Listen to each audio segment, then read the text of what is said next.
field. Of course, it's alien technology. Nothing that humans can do matches this. If I take my hand, because I'm a human, and try to penetrate the force field, you see I can't do it. I could push maybe about 2 centimeters in, and that's it. It doesn't hurt. It feels a little tingly. It doesn't hurt, but clearly the field is not going to let me through no matter how much force I apply to it.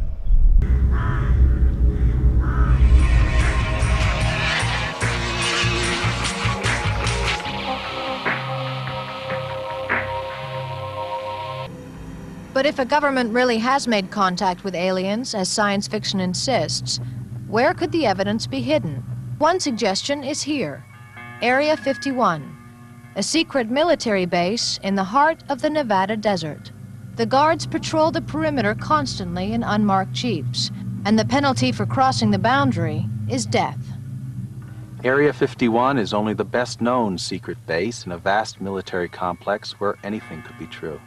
Glenn Campbell quit his job as a computer programmer and moved to Nevada to try to find the truth behind the base, where it's rumored the military keeps several captured alien spacecraft. We don't even know who runs this base. We don't know who their bosses are. We don't know if they report to the Air Force or to the President or whoever. We don't know that there's any accountability at all out here. There are a lot of little valleys and desert nooks where you could hide secret facilities, where you could hide anything you want, where you honestly could keep alien craft secret. And I find that very interesting. In all my time here, what I've come to see is that the military really could keep a secret this big and keep control over its employees so the secret did not get out.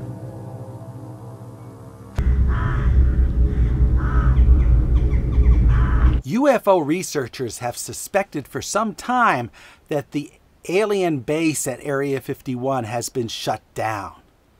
All of the operations there involving extraterrestrial craft have been moved elsewhere, and the big question is, where have they been moved? And now for the first time I can reveal that they have not been moved to one location, but to 17 different locations around the world, mostly in very remote places.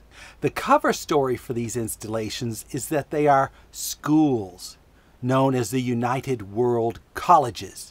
Colleges in this case refers to what Americans know as high schools. So these are schools for high school students situated around the world, but in some very strange and remote locations.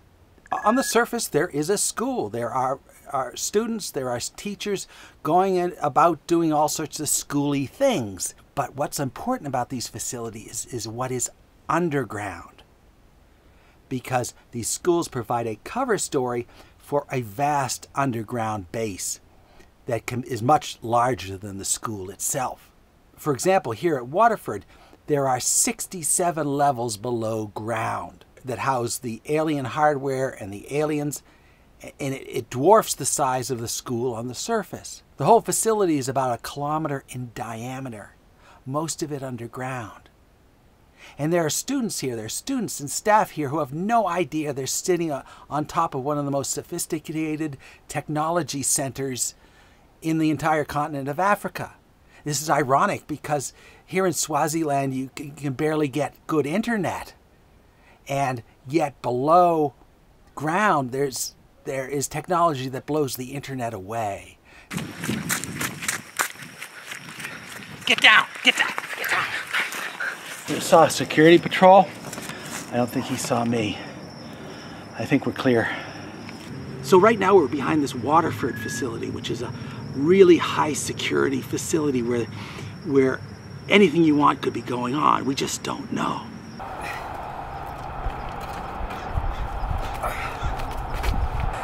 It's essential that we get to the viewpoint by dawn on a Sunday morning, because that's when the supply ships come. And we have to come up from the back side of this viewpoint because we don't want security to detect us. If they know we're here, they're going to shut down operations and we won't see anything.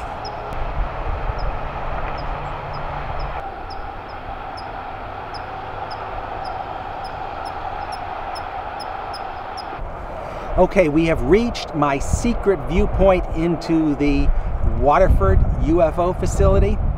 I think we've evaded security coming up here. We're in a kind of a protected little notch here where they can't see us. There was a helicopter passing by a few minutes ago. I don't think he saw us, so I think we're safe for now. And as I mentioned, this is Sunday morning, and there's a reason they choose Sunday morning for these cargo operations. Sunday morning there are no classes on campus. There's nothing scheduled on campus. Most of the people on campus are sleeping in. However, there are going to be a few people awake, and that's why I have this. I'm wearing my radiation helmet, because they know that people are going to be awake, so they bathe this whole area with omega radiation. And this hat that I made myself blocks the omega radiation. Omega radiation, basically it puts everybody to sleep. Everybody who's not asleep already is going to be put to sleep by this omega radiation to keep these operations secret, because there's going to be a huge UFO passing over here. And they obviously don't want anybody to see it. They want to keep the staff and the students in the dark about the real operations here. So I have the hat. I have the hat, and because I have the hat, and we and the crew have the hats, we're going to be able to see what goes on down there.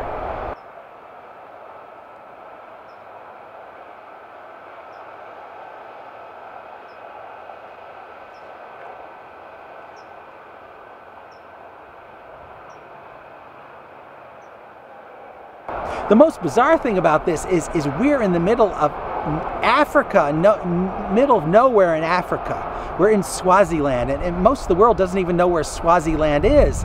It's a landlocked country, mostly surrounded by South Africa, and it's a little tiny country, and it's the most bizarre place to have a school. Why would you have an international school in Swaziland? And the logical explanation is there's some other purpose for this school.